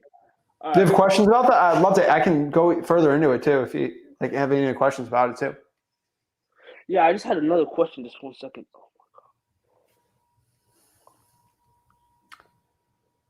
How about I pop somebody on? You think All about right. it. All Do you right. see the private chat? Yeah. Go in there and then let me know when you got the question. Thank you. No worries, man. Assad.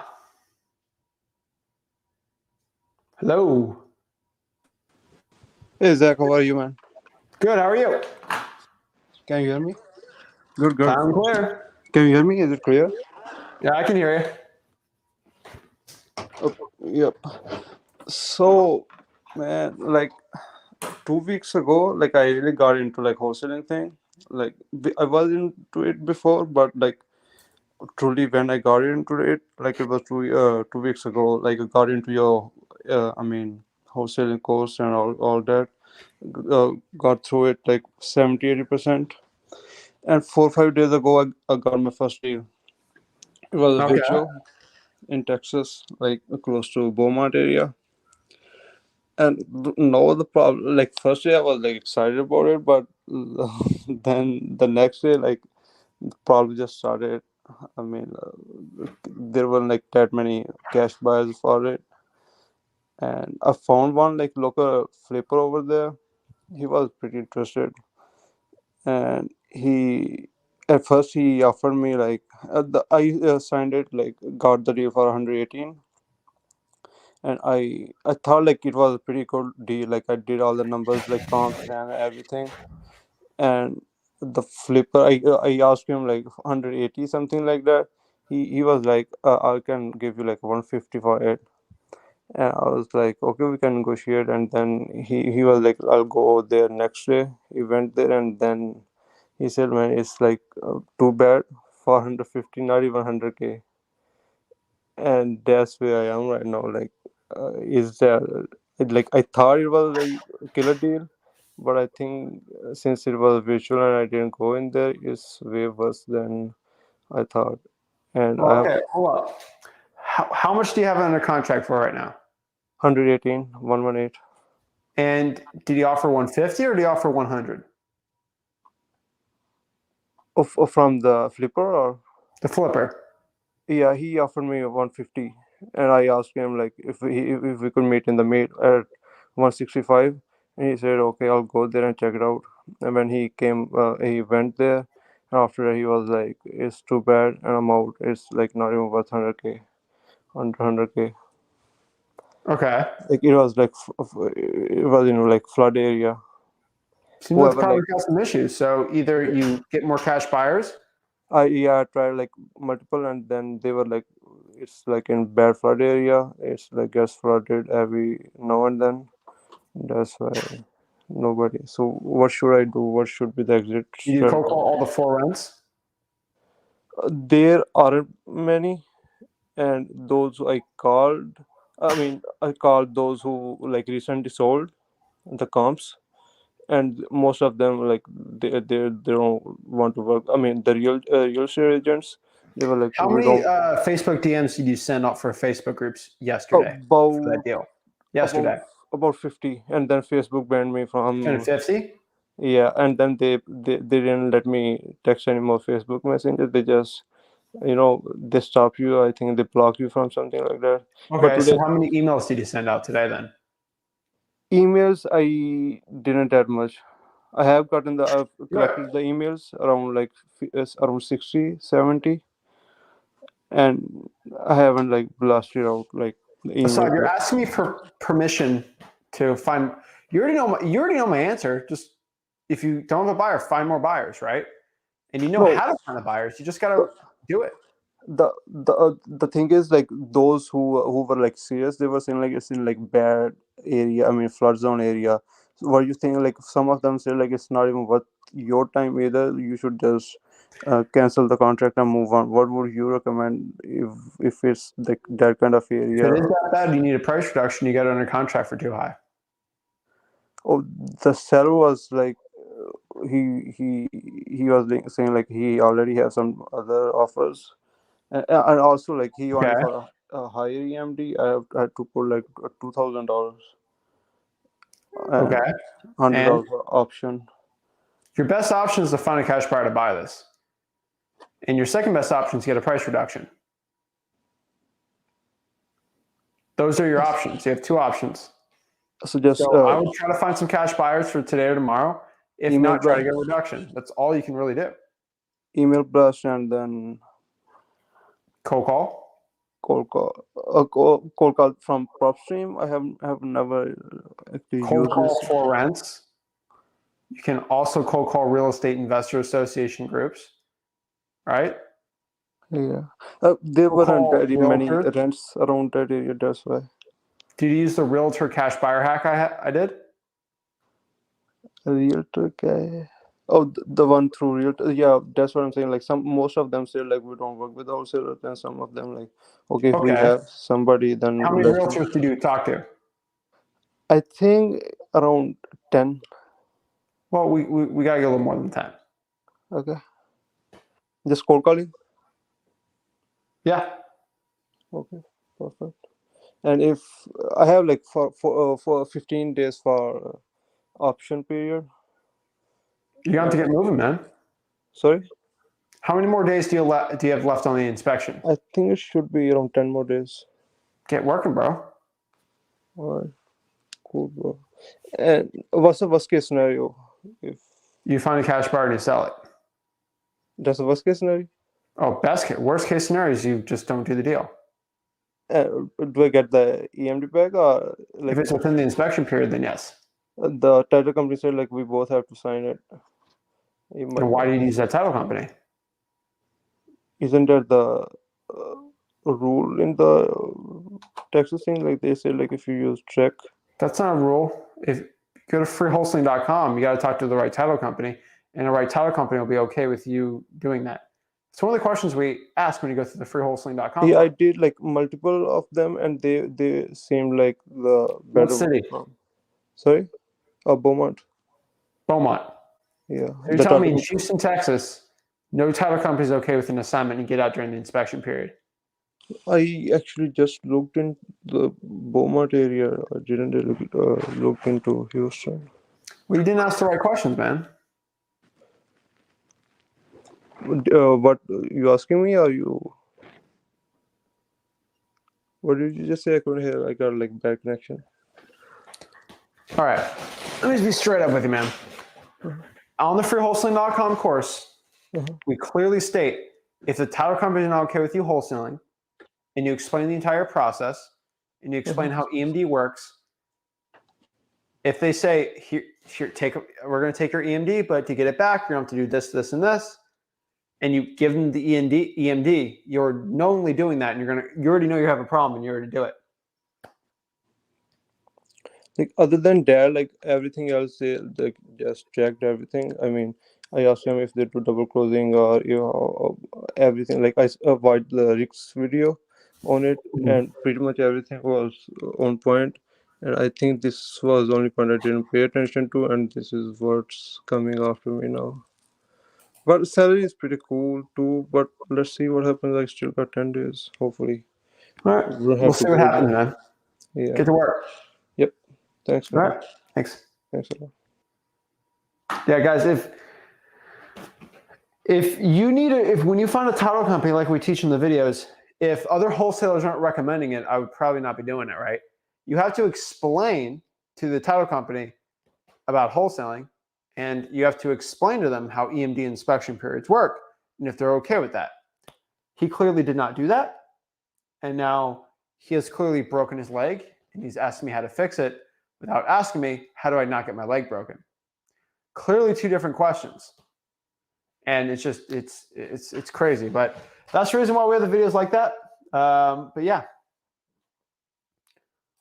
Brandon, your internet's getting better. There we go. What's up, Zach? How you been, man? I'm blessed, dude. What's up? How can I help you out? First off, congrats on the 20,000 subscribers. Appreciate it, man. No problem, man. Good to see that. It's good to see the growth. I got two things. One on following up. When I call a seller, I don't know what to say. So what when you're calling a seller, like what is your first Give opening me sentence? one example of a deal, because every deal's a little different. But Got give me it. one example. Gotcha. Don't give me all the facts on it, but like just kind of a, you know what I mean? Like the synopsis of the Yeah, situation like of the did you deal. try an offer? They say no. They're thinking about it. Like, what's the? Okay, so they're they're ready to sell, but they have to wait. So Okay, and what's the reasoning? yeah. Um some I don't know how to say this. Like, bail bonds type of Okay, bit. that's fine. Yeah. All right. So, easy follow up was, hey, how's it going? This is Brandon. Just call and follow up with anything. Did anything happen with the bail bondsman? Anything happen? Did he go further or past or anything like? I know the court things are always crazy. No? Okay, well, let me know if you get any more details. And yeah, I just one last thing. I had a quick question about this. What year was that roof again? Because I couldn't find the permits. Okay, no worries. Next call. Hey, I'm just checking in again on the bail bondsman, and I was kind of looking up here, and I was just seeing if anything on that court action changed or anything like that. I mean, just okay. Well, I talked to the title company, and they said once you get this, this, and this, you're good to go. Just so you don't have to stress about it.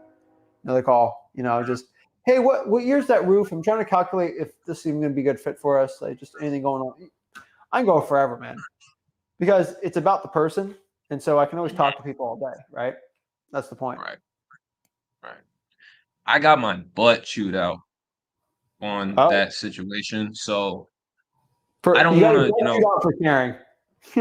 yeah, yeah. You know, it is what it is, but I just want to make sure that I'm not trying to get myself involved in their situation without, invading their privacy and being respectable at the same time while still pursuing getting the house sold. Uh, whenever they need to get the house sold. I So, get it. yeah. Secondly,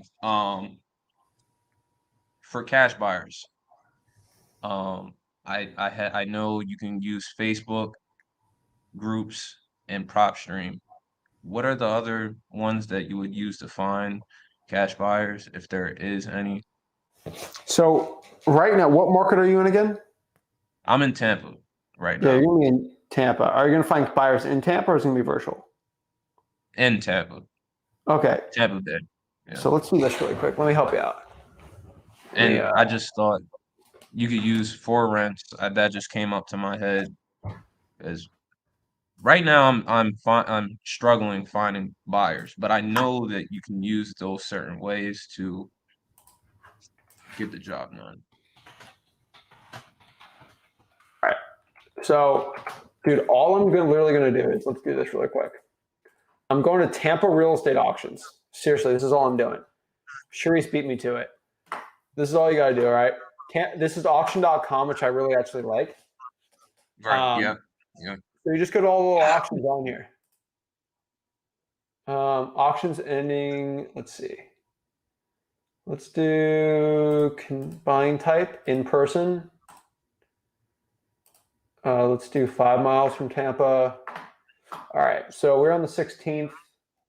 Let's do the 27th. In-person auction scheduled at this house.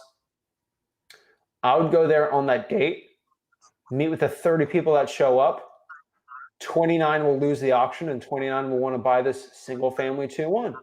And Brandon, I think I got a 2-1 for you, buddy, right? Like you're just going to say that to the other guy that didn't win the auction. Show up 30 minutes early, and guess what? When to show up 30 minutes early, if I'm going to buy this auction, hey, Mr. Auctioneer, here's my proof of funds. I'm ready to buy this thing right now. Here's my best tip for you. Look at the people that bid. The people that actually bid. Those people don't talk to you also. Okay. Boom. I've Right? been on that website. I've been on that website before, and I noticed a lot of them are now virtual. So how do you know if it's in person? This is at the Hillsborough County Clerk of the Court. So I'd be careful Yeah. there.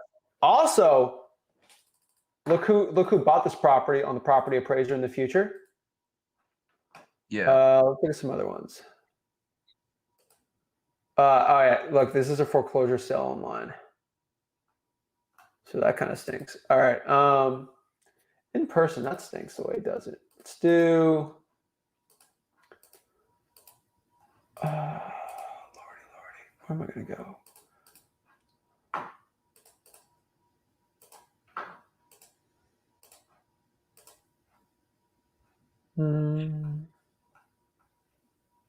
Yeah, these are going to be all online. So I just find the buyers on these, and I think you should be fine. Let's go back. Property, Onion, Realtor Track.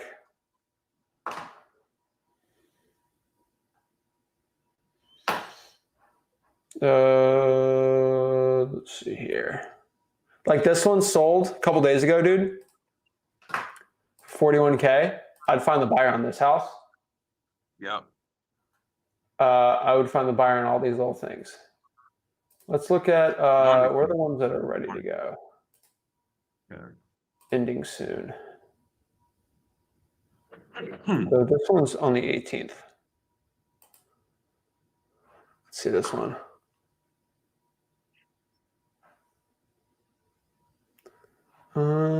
Yeah, this is Hillsborough County. Yeah, all right. Let's go to in person.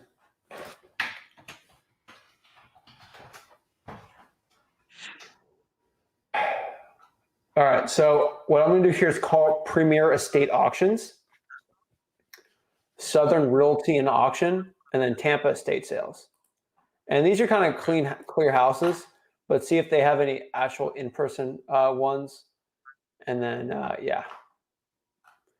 Real Estate Auctions, Zoom. But yeah, that's how I found the foreclosure ones too, is I'll see if it's in the courthouse or it's online, and then I'd probably figure out who the buyers of that, because it's kind of hard to do the in-person in Tampa because all the foreclosures are on there. But usually there are some that are not. Let's see here. Expert estate. Yeah, these are estate sales. Let's kind of go to the Tampa Real Estate Auctions and see if the government has it on there. Hillsborough County. Is it possible, because I know somebody told me, could you go to the county to see recent sales, or would that you could just go to PropStream for that? Because I remember somebody telling me. I would probably go to the property appraiser and just put in the information on here, right? Yeah. Okay. Let's see. Where are the sales held?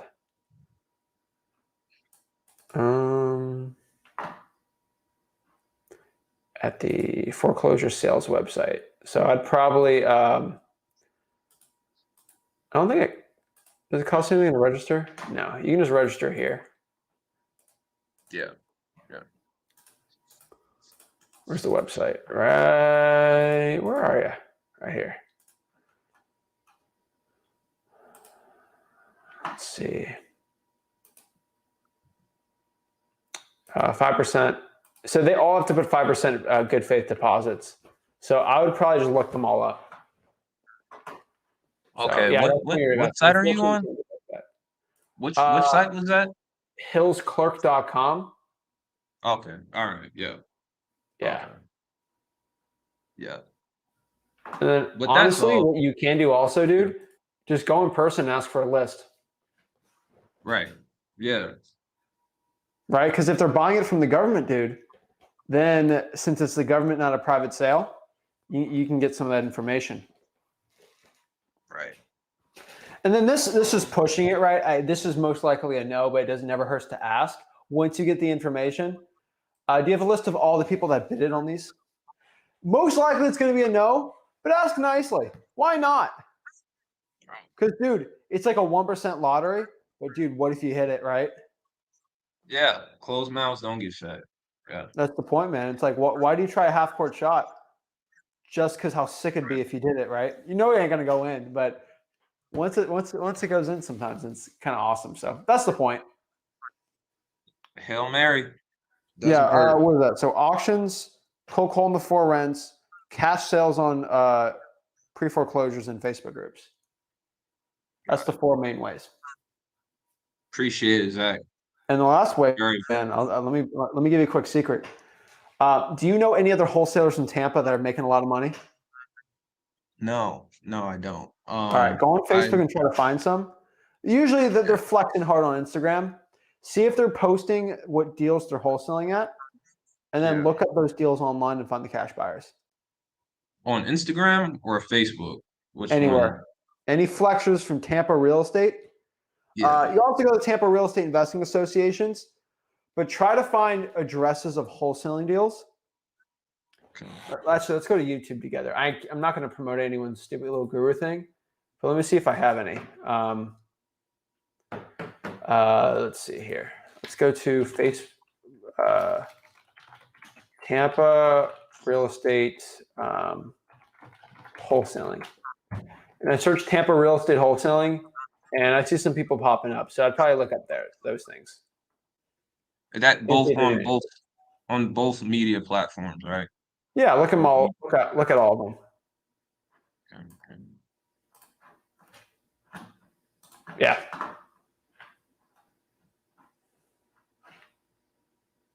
That's what I do. Yeah. Sounds good. All right. Appreciate it, man. Thank you, Zach. All right, Have no a good worries. one. You too, man. Boom. All right. And then let's see what else we got here. Got Ollie, what is up? Hey, Zach, how's it going? Good, how are you? Good. Nice to be talking to you finally. I appreciate all you do and all your dad does as well. So, plan on virtually wholesaling from Toronto. I'd like to possibly start virtually wholesaling in Wayne County, Detroit. But problem is, not right by there, but yeah. Okay. Problem is, I don't know where to start. So I have all these lists. Like I didn't pull them yet, but I have an idea of what to pull. So I'm thinking about probates, code violations, tax delinquencies, high equity vacants, water shutoff, and FSBOs. Out of those 7 that I listed, should I prioritize like 3 just to make it simpler? Yeah. Okay. Which ones do you suggest? For Wayne County, honestly, I would focus on code violations. I'd try the liens, and then if you can, add probates on there. Okay. And then Sounds maybe good. some FSBOs if you're cold calling, you want to get better at talking to sellers. But I think you should be pretty full on that. Okay, FSBOs as well. Secondly, cash buyers list. Should I focus on the cash buyers list first before pulling the sellers list? Just because of the market is kind of slow? I would still do sellers first, though. Sellers first. Okay. Now, this is like some intricacy that I'm probably not going to face anytime soon, but I would like to know how it works. So when the inspection condition is there, it allows people to have access to the home and take pictures. So is that just a one-time walkthrough, or let's say I need to get buyers into the property more than once? Does the condition allow me to get buyers into the property like 2-3 times if needed? Usually, you can bring them 2 or 3 times if you have to. Okay. I mean, you technically have unlimited times if you really want to get into it. Oh, really? Okay. Oh, yeah. Cool. Okay, sounds good. So just an overview. I'll focus on those 3 sellers lists, a cash buyers list, secondly, and I'll just stick to Wayne County. You're saying it's okay. It's a decent place to. I was thinking of Wayne County. Yeah, I was thinking of Wayne. There are better markets, but I think you're fine on that one. There are better markets. Okay, because I was also thinking of Houston and Pittsburgh. Pittsburgh's going to be better. Okay. I think Pittsburgh would be the best one out of all 3 of them, but that's just my opinion. Okay, perfect. Thank you. That's all. That's it. All right. Appreciate it, man. Appreciate it. Thanks. Thank you. All right, and then lastly, we got Cobble Bob. What is up? What's up, man? How's it going? Doing good. I'd ask you about the Dolphins game, but I know that's a sensitive topic, so I got 2 other questions for you. Yeah. So I've been doing government lists. I kind of switched over from high equity vacancies for about like 2 weeks now.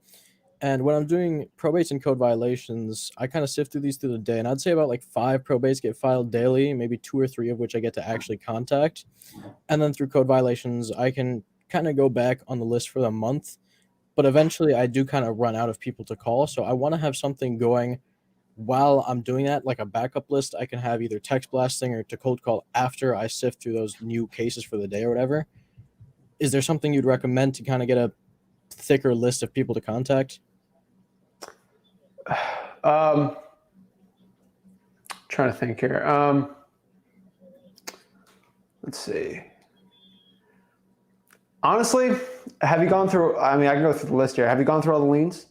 No, there's plenty more I could pull in terms of government lists, but should I like pull, let's say, a paid list and have that SMS blast, or should I pull another government list? Because I'm not gonna lie, it takes me a long time to manually sift through each, manually like search and skip trace each record. Because a probate case, it might take me like 5 to 10 minutes just to get to one person's. Yeah, it's pretty tough in terms of that. So I'm debating on either going paid list and just run that as an SMS blast in the background, or another government list to keep me busy kind of throughout the day. I would probably choose the government. I'd choose the fresh data over the old data all day. Okay, sounds good. And then, so for my local county, I was trying to pull the probate records, and the clerk of the court told me I'll have to come in for that, and I don't mind that, but they said they don't think that they have a list of probate records I can go through, and I'd have to know the case number. But what they do have as public record on the website is transfer on death, and I know that's similar to probate. Is that still something I should go after, or? No, I would get the probate straight up. Okay, so I'll take a visit. You're going to have to fight tooth and nail for that list, but of course I will. Okay, perfect. I mean, dude, if somebody unfortunately passes away and they own real estate, there has to be a court that is. It's how common law works, right? Yeah, a lot of the counties, because I'm in Illinois, so obviously the laws here are kind of tough for everything. So most of the counties have it where you can only search by case ID, or if you have the name of the actual party. So it's difficult, and I'm not sure if the clerk. You can go through the obituaries and then put it by last name if you really want to get into it, right? Like, there's a million ways to go around this, a million. And I know about Illinois, but Illinois still goes on the Constitution, baby. That is true. There's ways around in every place. All right, perfect. All right. Thanks, man. You have a good night. Keep it up, dude. And then, so what's up? Yo, Zach, what's going on? Real quick, I gotta hop off soon. What's up? All right, I got a quick question. Your dad was talking about the tax delinquents. I got it. I pulled it, but I just want to know what he meant by saying the best time to pull it is spring. I just pulled it really like on Friday. Is that a bad time? The probate list? No, not the probate. Well, I did get those probate too. No, the tax delinquents. They're usually in November, but dude, if I pull it now. Well, no, because if they're even a year behind and it's about to hit the second year, even better. All right, that's good. Well, no, I already pulled that. All right, another thing is I was getting the pre-foreclosure. One lady was giving me a hard time, but then I got on the phone with another lady too, and she seemed very helpful. She was like, "I know it's on here." She said she wanted to call me back, figured out. She called me back, but she couldn't. What she gave me, it says it's like newly like data, but it's really hard to read. Like, is it a way that I can send it to you to look at it and see? Because she's like, maybe if I sorted a certain way, I could probably see it. Because I see names, as numbers, as prices, but I can't see like exactly like names. It's just a whole. Yeah, there's probably they put their little county codes on it. You got to ask the county what do the codes mean. What the codes mean? Like, are there codes and numbers everywhere on it? Yeah, it's like it look real confusing. You got to ask them. I don't work for the county, so I don't know. You got to ask them nicely, and they can probably give it to you. All right. Well, congratulations on the 20K and all the lists that you've been talking about. I pretty much got. I'm just working on this on pre-foreclosure. I got the tax delinquents. I ain't got the water shut off, but you showed me how to pull it. I got my probates, and I got my DVD, and I'm still doing my virtual driving dollars. So I'm on it, man. All right. Thanks, Sosa. Keep it up. All righty. All right, guys. I got to sign off here, but really appreciate it. Thank you, Caden. Appreciate it. Guys, if you got any value from this video, make sure you hit that like button and subscribe. Go to freewholesaling.com and yeah, appreciate it, guys. If you have anybody you love, make sure you call them up and tell you love them, guys. Really appreciate it. And yeah, guys, reach out to everyone. Show love, show compassion, guys. I'm telling you straight up, this is a people's business. And if you do it, you care about people, you'll get rich. Guys, go to freewholesaling.com. That's it. Make sure you hit that like button, subscribe, and